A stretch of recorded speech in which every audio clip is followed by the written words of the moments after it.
know what you whisper. They have lost their protector. Now is our time to strike. The release of Black Panther: Wakanda Forever marks a major turning point for the MCU. While we still have one final treat to look forward to in the form of the Guardians of the Galaxy Holiday Special, the main Phase 4 saga is finished. There were some real successes in this massive lineup of Marvel movies and series, and also more than a few misfires. Let's just say it hasn't been easy moving forward after the epic finale that was Avengers Endgame. Iron Man. The folks at IGN have pooled their minds to rank each of the 16 movies and shows that make up Phase 4. Where do fan favorites like WandaVision and Spider-Man No Way Home fall? Let's find out.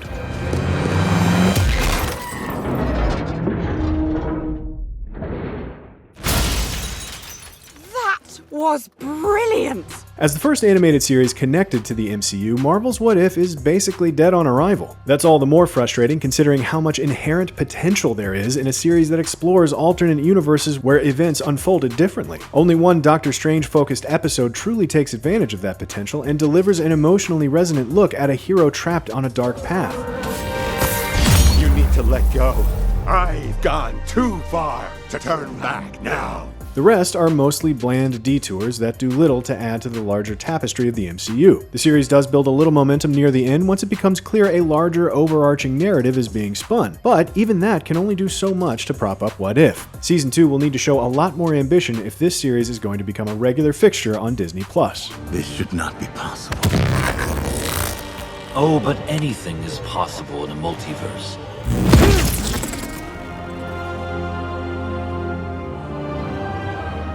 Poor Eternals. It barely stood a chance. There are certainly moments of brilliance within it. Its capable and charismatic cast, Chloe Zhao's gorgeous landscape shots, some awesome deviant fights, but as a whole, it simply had too much to cover. Having the unenviable tasks of introducing a massive group of heroes, giving us the MCU action we expect, tying in the giant cosmic stakes, left Eternals overstuffed and confused. The end of one life, Cersei, is the beginning of another. It's far from irredeemable, and in fact, that's what makes Eternals such a bummer. These characters might have been able to shine had we been introduced to them previously, or even if it was a, very expensive admittedly, series instead of one long movie. But it falls victim to the franchise's worst impulses, resulting in mostly a missed opportunity.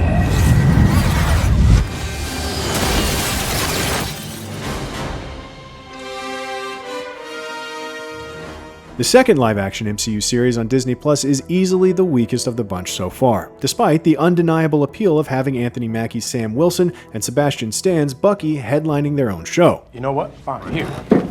Oh, you happy now? All right. Yeah. Good. That dynamic, already well honed thanks to Captain America: Civil War, isn't the problem, nor is the overall scope of the series. More than any other MCU show, The Falcon and the Winter Soldier succeeds in bringing the spectacle and impressive visual effects of the films to the small screen. Unfortunately, The Falcon and the Winter Soldier is let down hard by its underwhelming and unfocused story. It may look like the MCU movies, but it also feels like a movie that was haphazardly stretched out to fill a 6-episode series. The series attempts to tackle issues of race and American imperialism, but doesn't have much to say about either. The only power I have is that I believe we can do better. In the end, we're not sure how necessary the series even is in terms of bridging the gap between Avengers Endgame and the upcoming Captain America: New World Order. Nice job, Cap. Thanks.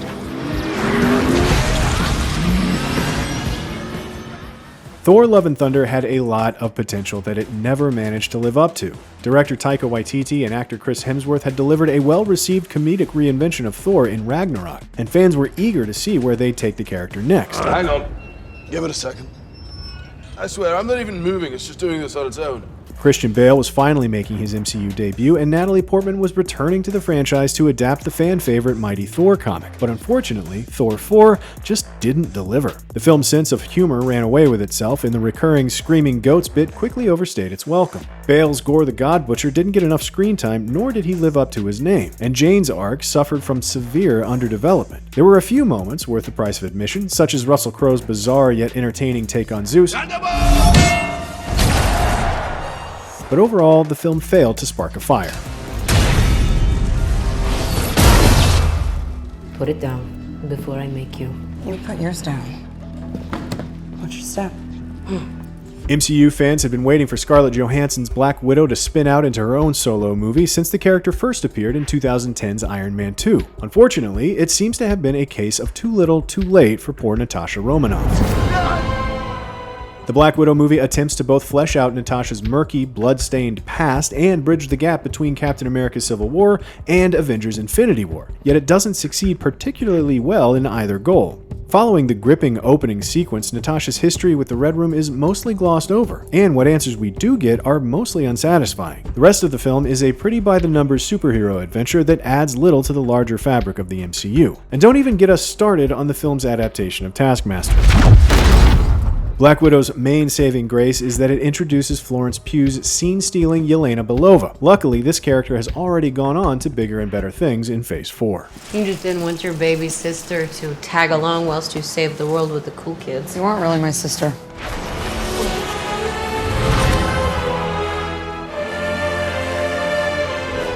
We had high hopes for Oscar Isaac's MCU debut, but Moon Knight fell a bit short of expectations in its first season. That's not to say Isaac didn't bring his all to the superhero origin tale. Isaac practically carries the series thanks to his dual performances as mercenary Mark Spector and bumbling everyman Stephen Grant, and it never hurts having Ethan Hawke as a foil. Mark, I'm here to help you. It's more a combination of dodgy visual effects and a jumbled narrative that holds Moon Knight back from greatness. This is one case where 6 episodes probably wasn't enough to lay a proper foundation for a new Marvel hero. But that doesn't mean we don't hope to see a second season during Phase 5. We'd rather go save the world. Later, skaters.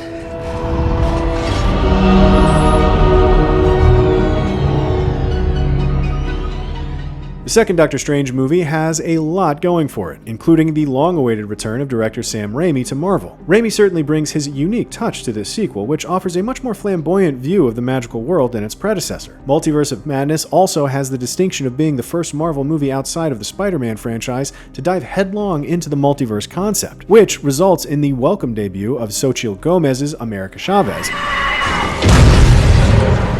and some delightful cameos as Stephen Strange meets the Illuminati of Earth 838. Our final member, Professor Charles Xavier.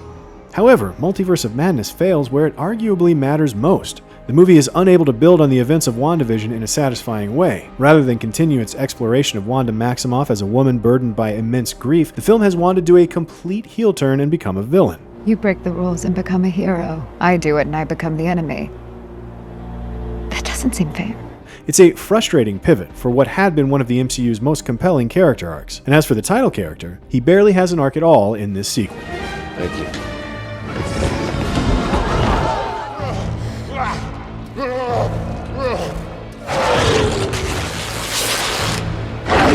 With Werewolf by Night, Marvel Studios delved deeper than ever before into the B and C lists of its pantheon of characters in order to flesh out a distinctly low-rent corner of the Marvel Universe, the realm where monsters roam.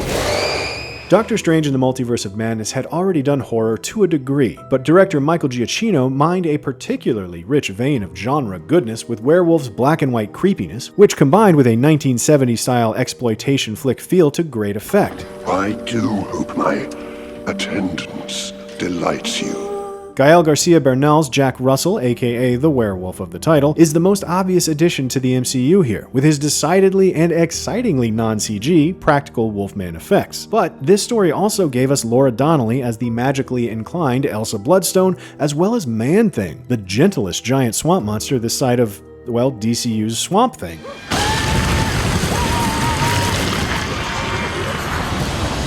First of what we can only hope will be an ongoing series of special presentations from Marvel, Werewolf by Night was a unique entry in the live-action Marvel world that we can't wait to revisit with Jack's next adventure.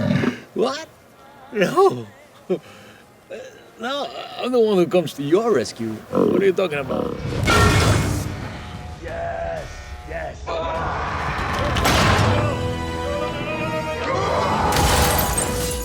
It's hard to introduce something that feels completely fresh over a decade into your franchise, but the MCU accomplished just that with She-Hulk Attorney at Law. It's true. I am a Hulk. Tatiana Maslany's Jennifer Walters was both a believable and relatable protagonist in a series that prioritized its female viewership in ways the franchise had previously been incapable of. The series also made sure that all felt included by introducing killer cameos and playing with long-standing favorites like Wong and Daredevil. Matt Murdock's introduction in particular helped set the tone for the hero moving forward now that he's made the move from Netflix to the MCU proper. Here's hoping we'll see more of Jen in Daredevil Born Again. Don't make me angry. You wouldn't like me when I'm angry. Who we are. Few superhero movies have faced more of an uphill battle than Black Panther: Wakanda Forever. The original film was a true cultural touchstone, and the tragic death of star Chadwick Boseman casts a shadow that can't be ignored. Wakanda Forever succeeds about as well as could be expected given these difficult circumstances. The film is at its strongest when it explores the collective grief over Boseman's passing and the in-universe death of T'Challa. Stars Letitia Wright and Angela Bassett deliver emotionally wrenching performances as Shuri and Queen Ramonda struggle to guide their nation through its darkest hour. Wakanda Forever never fully succeeds in trying to marry that tale of grief and healing with the needs of the larger MCU. The sequel is as guilty as any other Phase 4 project when it comes to juggling too many characters and trying to accomplish too much in too short a span. As compelling an antagonist as Tenoch Huerta's Namor is, Wakanda Forever doesn't quite have the room to balance its many moving parts. My enemies call me Namor.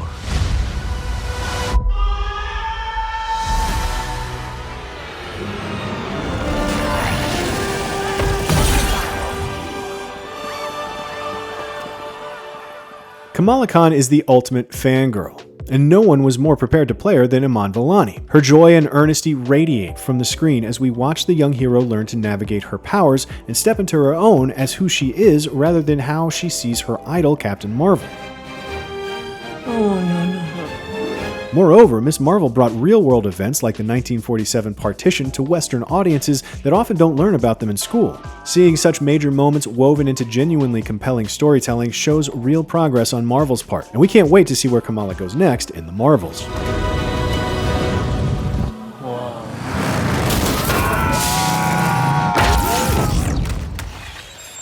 What happens to them now?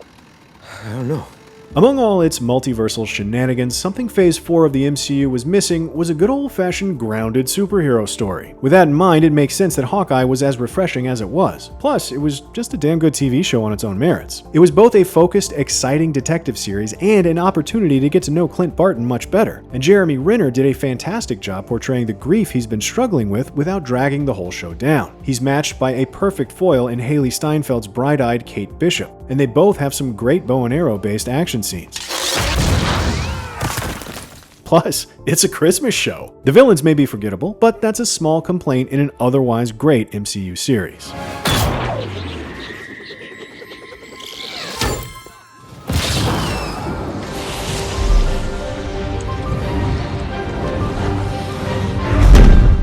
Netflix's Iron Fist series largely failed in its attempt to translate iconic kung fu hero Danny Rand to live action, but at least Shang-Chi didn't meet the same fate. Shang-Chi and the Legend of the Ten Rings makes great use of Simu Liu as his character reluctantly embraces his role as the MCU's new martial arts superhero. As you'd hope, the fight scenes are a cut above those seen in most MCU films, and the film is also among the funnier Phase 4 projects, thanks in no small part to the lovable bond between Shang-Chi and his BFF Katie, as played by Awkwafina. We make a good team! But above all, the film succeeds in finally paying off on all the Mandarin teases in the MCU. Tony Leung plays a surprisingly thoughtful and sympathetic version of this iconic Marvel villain, one who avoids the pitfalls of many past interpretations.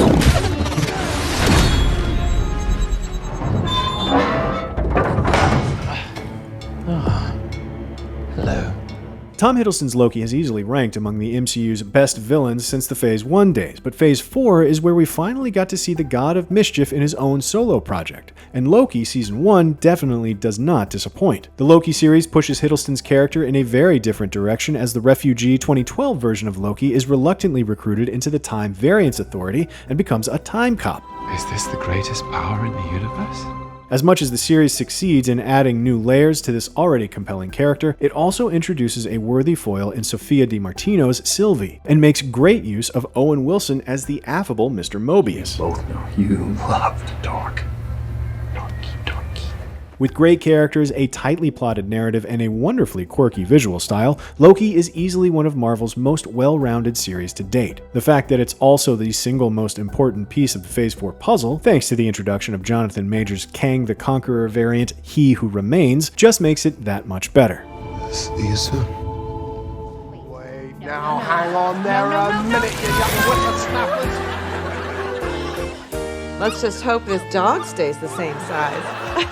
Disney started off its new line of live-action MCU series on strong footing with WandaVision, a series that's as much about paying homage to classic TV sitcoms of yesteryear as it is setting the tone for Phase 4. The show is a real blast as we get to see Elizabeth Olsen's Wanda Maximoff and Paul Bettany's Vision enjoy their quiet retirement in idyllic Westview, New Jersey.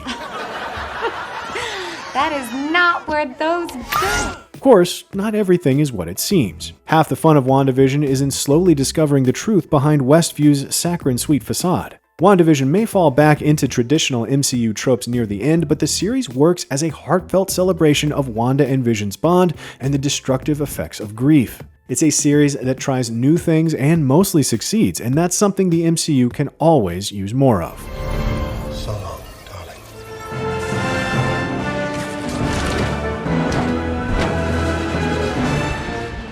No Way Home is the Spider-Man sequel we feared might never happen during that brief period where Marvel and Sony parted ways. Great, it's just some random guy. Hello. Thankfully, the stars aligned to result in a film where Tom Holland's Peter Parker joins forces with his alternate universe selves to battle a who's who lineup of Spider-Man villains. Hello, Peter. There's a lot that could have gone wrong here, considering that No Way Home has to juggle the series' regular supporting cast alongside Doctor Strange, Matt Murdock, and no fewer than 5 villains from the Sony movies. That's to say nothing of the obvious concessions the film had to make for filming during the COVID-19 pandemic. Somehow, director John Watts keeps this train on the tracks. The focus remains squarely on Peter's struggle to come to terms with being a public pariah with no secret identity. No Way Home is packed with some of the MCU's most emotional moments, and there's plenty of superhero fan service to boot. No Way Home proves that Spidey is more important to the future MCU than ever. I love you guys. Thank you. That's how we'd rank Phase 4, but we want to hear what you think. Which movie or series would you put at the top of the pile? Let us know in the comments, and stay prepped for Phase 5 by making sure you like and subscribe to IGN wherever you watch.